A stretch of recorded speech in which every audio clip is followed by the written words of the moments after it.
Hello everybody, thanks so much for watching Project Volunteer. I'm your host Randy Lanham. I'm super excited about today's episode. We're going to learn about all kinds of different nonprofit organizations. We're going to start with one that my friend Erica Wade is the director of. It's called the Center, Owensboro, Daviess County. And what the Center does is just help people, local people in Owensboro and Daviess County find the resources they need. They also have a ton of volunteer opportunities. So check it out, and thanks for watching.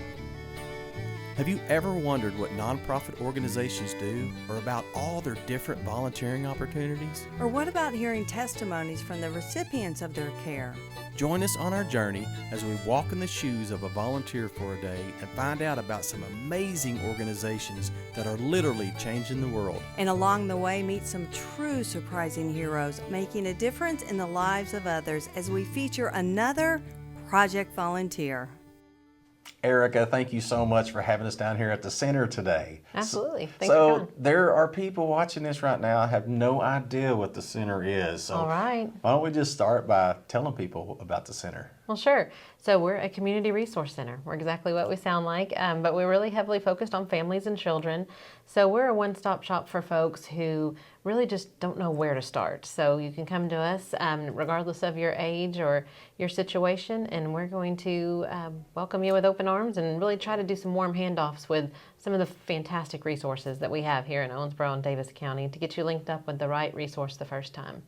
And there are a ton of resources around this area, right? That is correct. We are so blessed. We have so many amazing services across Owensboro and Daviess County, and we're just honored to be able to work with all of them and provide that common ground and that common place where they can come together and we can collaborate to move the needle on these issues that are affecting our community. In addition to that, we also offer a lot of family-specific services. So we offer to families who are impacted by family court, supervised family visitations. We do that for free. Provide all the rooms, right? That's right, one of these rooms. Cheerful, neutral environment in which parents can come and have that visitation time with their children, provide all the reporting that court needs, that the social workers may need.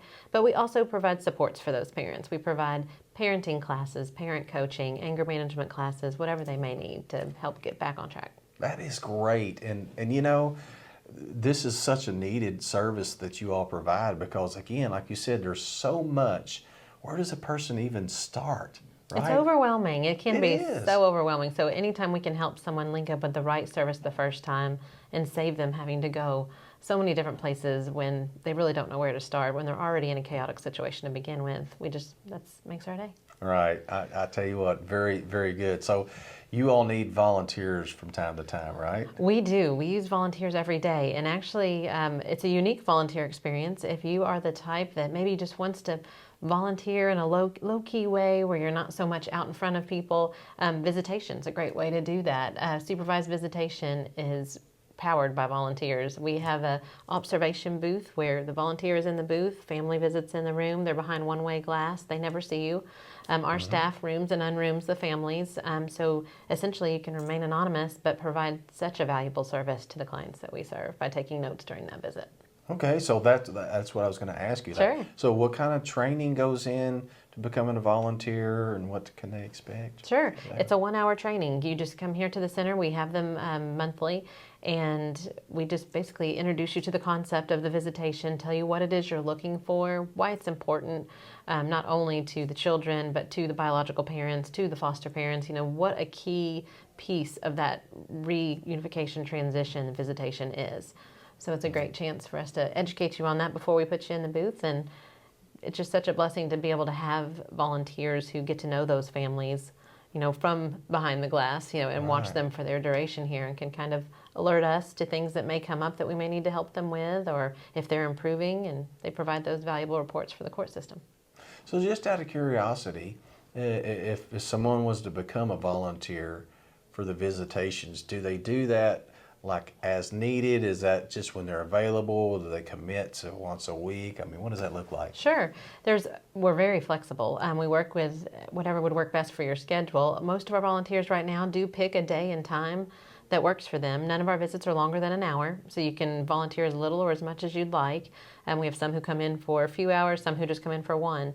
But we do try to typically keep you at the same day and time, just for consistency's sake, so you get to know that family. You know what to look for. You get to know the kiddos. You get to know the parents. And it just seems to be a better situation for all involved when we can be consistent. Yeah. Yeah. So what other volunteers do you need? I think you mentioned to me at one time Sure. that some front desk help sometimes. Absolutely, yes. If you have a clerical skill, we would love to have you. We need help at our front desk. Also, just reminder calls for clients. There's always things to do up in the front office just to help us keep our resource directory updated, phone calls to be made. So whatever your talent may be, we can put you to work here. So how does someone find out if they're curious about volunteering? I mean, I'm sure you have website and Facebook and Absolutely. All the above. all that. All the above. What's the website? Sure, it's the Center ODC, as in Owensboro, Daviess County.org. And you can just click on volunteer, and there's a button you push, and a form will come up, and that comes right to us. You can apply right there online. What if I'm looking for you on social media? On social media, just the Center. So on Facebook and Instagram. Okay, Yeah. good. So do you have, now this is something I threw on you. I did not prepare you ahead of time. Sure. But do you have any inspiration you can share from volunteers, or maybe something that you've seen where a family, the center has made, or a volunteer has made an impact on their life? Sure, absolutely. Oh my goodness, there's so many examples. Most recently, we had a family who came to us, hadn't been in town long, wasn't familiar with the resources around here. Their children had been removed, and they were working their plan towards reunification, doing all of the parenting classes and doing everything they needed to do. But when they came to us here at the center, they were just lost. And we were, through the hands of many volunteers at different points in their journey, able to get them back on track. And today they are reunified in a home, with their kiddos. And along the way, volunteers played a huge role in that. There were volunteers who supervised their visits consistently. Then we had volunteers who helped us find furniture for their new apartment that we were able to find them, or their new home. We were able to have volunteers help us load it in. Then Christmas came around, so we were able to have volunteers who helped us with gifts for the children. So I'd say along their journey, everything from clothing to Christmas gifts to the house that they now live in really was made possible by the input and efforts of volunteers. And that's what the center is all about, is helping these families get what they need. That's such a great story to take from, again, somebody coming into town, not knowing anybody, not knowing where to go, to settling in a house and getting all the things that they need, thanks to the center and the volunteers, right? We're just the dot connectors. So there's just so many great services in town, and we're just blessed to be a piece of it and be able to connect the right people with the right opportunities. Dot connector, that sounds good. I like the way you put that, and that makes perfect sense. So you all are a blessing. So thank you for everything that you do, and for helping our community, and for, helping some volunteers find their way. We're all called to volunteer and to serve others and to love others, and the fact that you all, the center is here and you're able to use volunteers to help find their spot for volunteering. We appreciate you. Well, we're happy to do it. Thank you. Thank you for your time. On our next segment, we're going to feature the Western Kentucky Regional Blood Center. I have my friend Adam here with me today, and it's funny, he came to the house today, and I'm like, dude, what's on your arm? He actually donated blood this morning, right? Right. And I asked him, I said, why do you donate blood? He said, I do it for the cool shirts. Yeah, I do it for the t-shirts. But that's not the only reason you do it. No. Why do you think it's important to donate blood? Well, you can save 3 people's lives, and Every single time you donate blood. right. Wow. And, yeah, it's just a good thing. I feel good when I do it. Absolutely. So this is your way of volunteering. There's lots of different ways to volunteer, Right. but you volunteer by donating blood. Right. That's awesome, man. What do you tell other people out there? What if they're a little bit scared to donate blood? It's not bad. They give you you get a Coke or a Pepsi, or they'll give you a drink while you're doing it, and I don't find needles very, scary. So They turn the TV on. Does Yeah, Matlock or something like that on TV for you? they have a TV. Matlock, and So you get to watch TV, Yeah, you get to watch- drink a cold drink, and you get a t-shirt. and you get a T-shirt. Yeah. So y'all go donate blood today, and check this out. So Vicki, I'm so excited to be able to do this interview with you at Western Kentucky Regional Blood Center. It's a mouthful, isn't it? I got it though, right? You did. Tell us about it. Well, you know, it is just that. It's a regional blood center covering a lot of Western Kentucky. Yeah. We supply blood to 9 medical facilities across the western part of the state. That's a lot. It is a lot. That is 6 hospitals and 3 Aerovac ambulances. Wow. Wow. So you all need some blood donors. You know, we're responsible for about 250,000 Western Kentuckians. Say that again, 250,000. 250,000 Western Kentuckians. And thankfully, they don't all get blood at the same time. Right. Because, my Lord, but it's a big responsibility, but it's something that we love to do. Yeah. So tell me, what is the criteria for giving blood? I got to be honest with you. I'm going to try to do that today, but I haven't done it before. So somebody out there watching and knows nothing about it, what would they do? Well, first of all, you have to be at least 17 in the state of Kentucky. Okay. At 16, you can donate with permission from a parent or guardian. Okay. You need to weigh at least 115 pounds. You need to eat good before and after. I'm not talking like a Pop-Tart or a granola bar. I mean a meal, bacon, eggs, biscuits, a meal. Okay. Thinking of breakfast, but if it was lunch, fries, burger, couple pieces of pizza, something substantial. Okay. Be well hydrated. If you take any medications, bring a list with you. We'll go over those. And then bring a photo ID. You have to have a photo ID to donate blood. Although I've never heard of anyone trying to impersonate a blood donor. Yeah. That's true. I would have guessed that don't happen very often. No, probably not. The FDA says we have to verify you are who you say you are, and it is a medical record. So your blood type's associated with it, and you get a donor ID when you register with us. That number stays the same, but each time you come in to donate blood, your unit number changes. Okay, gotcha.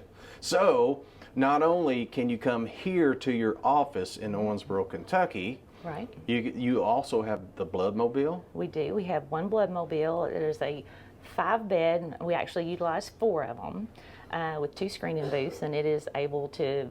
It travels across many counties in Western Kentucky. We have another one on the way, so we're soon to have 2. Wow. Excited about that. Yeah. We also have an indoor setup. So if you maybe don't have a place to park the blood mobile and you would rather have us come inside your facility, we can do that as well. We have a sub-center in Hopkinsville, Kentucky. That center services Christian County, Caldwell County, Crittenden County, Lyon, and Trigg County.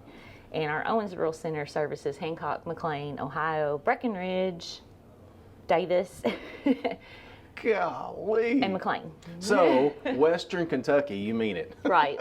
Western Kentucky, that's a lot of coverage. That's a lot. You know, I knew about your location here in Owensboro. I knew about the blood mobile that can go out to different sites. I didn't really realize about your pop-up, so to speak, that you can bring into a business or into other locations. So if somebody's having an event but maybe don't have the room for the bus, you all could go in and set up there. One example that I like to use are a lot of churches have a really nice fellowship hall, and they really do want it to be fellowship. On the blood mobile, it's kind of hard to do that because there's not a lot of extra room on there. It's all business when you're on the blood mobile. But at a church that has a fellowship hall, we can bring the beds in and set up on one end, and they can truly have fellowship on the other end. It's much more social. Yeah. So that's a good example. If you're in good health, one of the best things that you can do for your community is to share that with someone else who may not be. Right. One of the safest and simplest things that you can do is to invest a little bit of your time and donate blood. I really appreciate you reaching out to Volunteer Owensboro and the Bluegrass Music Hall of Fame Museum to kick off your what is it called again? The Bluegrass and Bigfoot and Banjos. Bigfoot and Banjos campaign for the summer. Thank you for your time. I appreciate it. All right, up next we have RSVP Senior Corps. That is, if you're 55 or older, they will hook you up and help you to find places to volunteer all over the community. Great organization doing great things. Check it out. All right, so Heather, here we are in your office, RSVP. There's going to be some people out there that don't understand exactly what RSVP is, and I don't fully understand it myself. So why don't you tell us about RSVP? Sure, and thanks for coming, Randy. So RSVP stands for Retired Senior Volunteer Program, and we work through AmeriCorps Seniors, which is also through Audubon Area Community Services. And the Retired Senior Program is individuals who are 55 and older who want to serve in the community in some sense. And so my program helps match them with organizations so that they can use their life skills to help serve the community.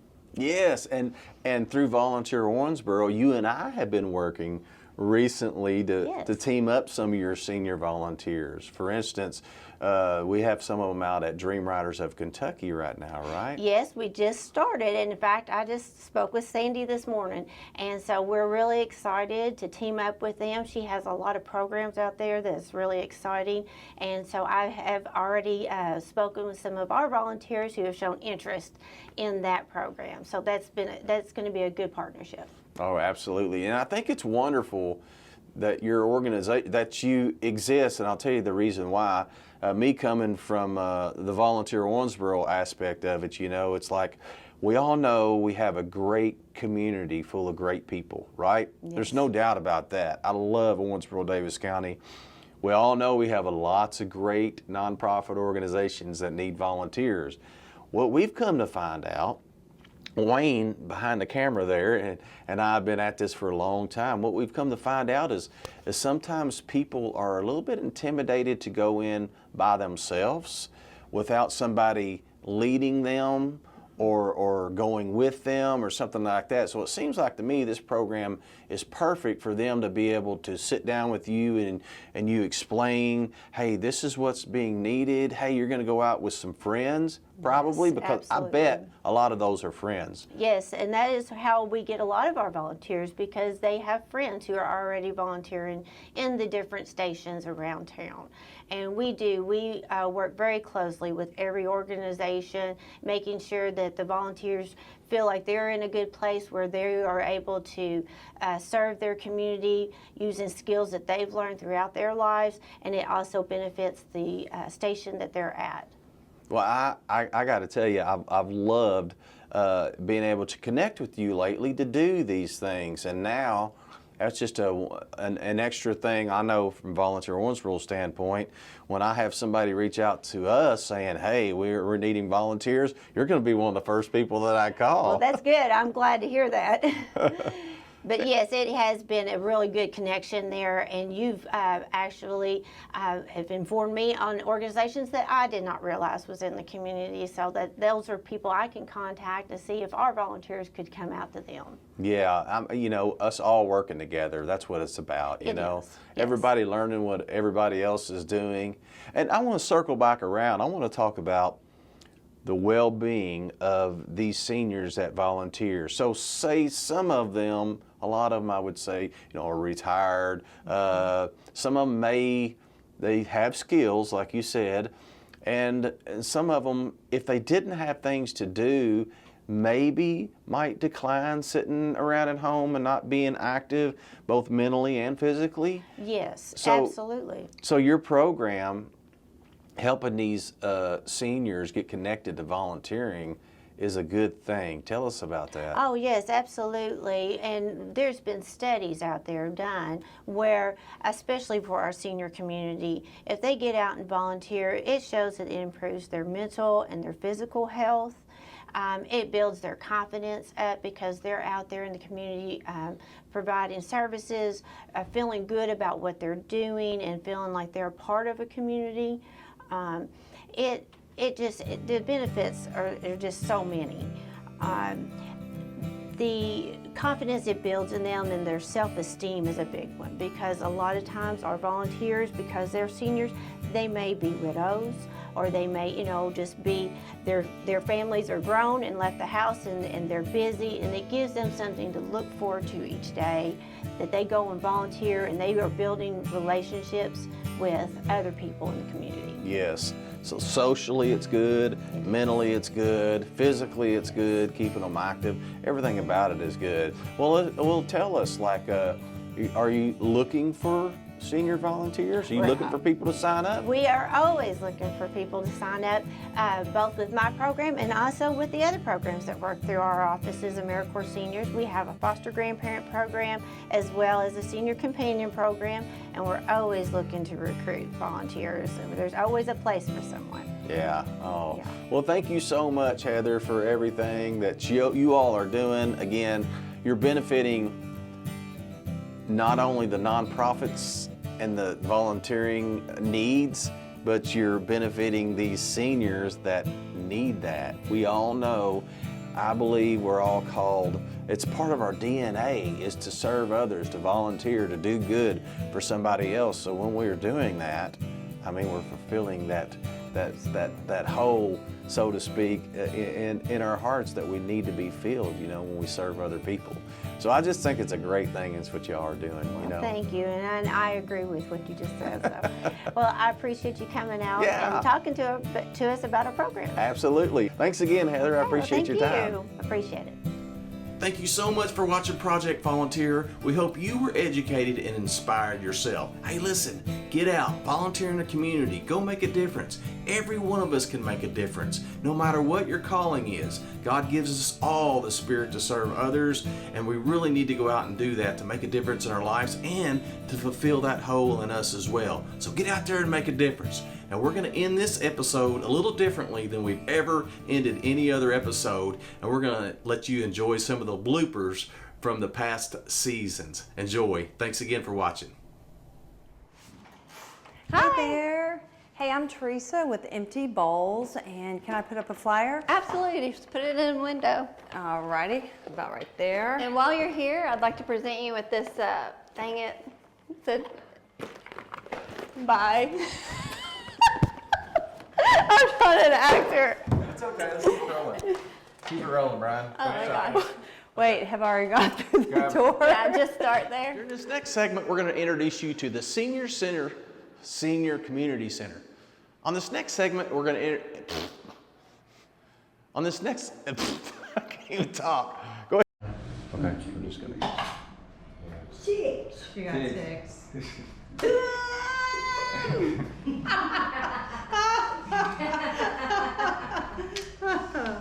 Oh, did you knock out Dan? Hey, no, it was I guess I did. No, it was green, wasn't it? This was blue. Oh, Sorry, Dan. poor Dan. Blue. All right, go home. Go big or go home. Okay. That's right. You get to go again. Get the Oh, magic she always touch. gets 6 and 1s. I think, Lisa, you practice this when people aren't around you. If you have 6, you can't go, if you I think it's a certain way. If you can't go touch 6, it. you get in home, you've gotta stay and get one out. Okay. You gotta get one out, and then you Well, roll get again. this one out. Okay, she got one out. You know the rules Or you well. can have both of them out. You gotta go 6 and 1, you gotta go, Are you okay, Lisa? It's Yeah, all I'm about to go nuts. you just gotta move the one that's in the hole, in the start. Okay, I'll move this one. She's a You're girl in not trouble. supposed to. That's the start. Wait, why is someone hanging right up there? You're not even on the spot. That's kind of the story of my life. You're on start, move the one. Do you think that the game Or you can get one in. Let's quit, it's getting It's a rat. Another game. Okay, everybody's shaking, make a friendly game of trouble, right? We're all friends here, right? Well, Teresa, Yes, Randy. here we are doing another episode on. Let's start that over. Yeah, a lot of people are out here just thinking about. I'm about to sneeze. I'm sorry. That's okay. Gosh, Go ahead.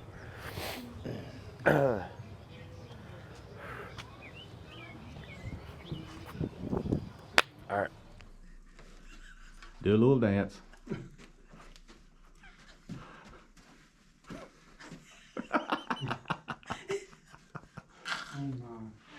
people making fun of him. Oh. No, stop it. Well, it's so funny because we'll do it for 30 minutes, but he knows if I say we're done and I sit down, he comes to lay his head on my shoulder. And he'll sit there and let me talk to him for an hour. I want to do it right now. Randy? Hey, come here. All right, we're done. Hey, we're done. No, we're done. He said, no, you ain't. Come here, Teresa. You're not gonna hurt you. Hey, oh, yeah, hey, Randy. Come on, we're done. Come on. We're done. Come here. No, come here. We're done. Give me a hug. Come here. We're done. Give me a hug. Well, these cookies are really tempting, and anyone would want to try and grab one at any given moment when they... Really, Randy? Really? We're good. Good? They passed the test? You never know what he's going to do. I know it. Yeah, okay. And, yeah. Okay, there you go. I'm hungry, And Randy. me too, I'm starving. Woo! I only got one. Oh, y'all got none? I've got a lot. Y'all wasn't gonna share with me. Oh, these are one, Randy. Okay, so good. hey, thanks again for watching. Maybe if you're lucky, you'll get a cookie like one of them. Okay. Y'all have a good day. Wave, everybody. Bye. Bye. Gosh. Yes, thank you. You're welcome. All right. Bless this food. Thank All you, right. Lord, for this food, for this beautiful day, and for these awesome people. Amen. Amen. Thank you. All right, let's dig in. Oh. The money bite. That's right. I was going to let you do that. Perfect. Good job. The money. That's fun. We'll do it again. Okay. I always like a couple takes. Sure. 1, 2, 3. Hello, everybody. Thanks for tuning in to Project Volunteer. I'm your host, Randy Lanham, and this is not Theresa Rowe. No. No, not even close. Sorry, buddy. But this is my buddy, Chris Johnson. We are here at the Bluegrass Music Hall of Fame and Museum in downtown Owensboro, the Bluegrass music capital of the world, of course.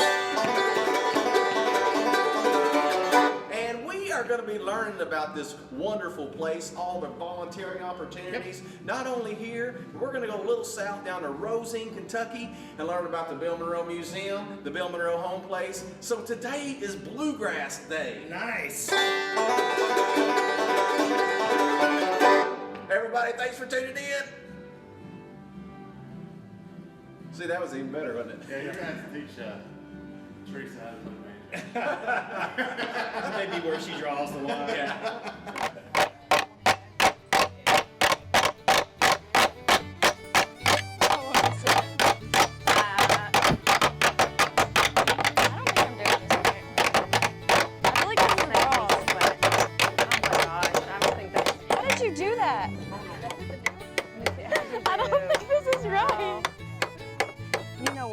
It's okay. At least we're trying, correct? I'm bending the nail. I don't think so. I mean, are you supposed to straighten them up once they're... Mine aren't even down. My hat keeps falling.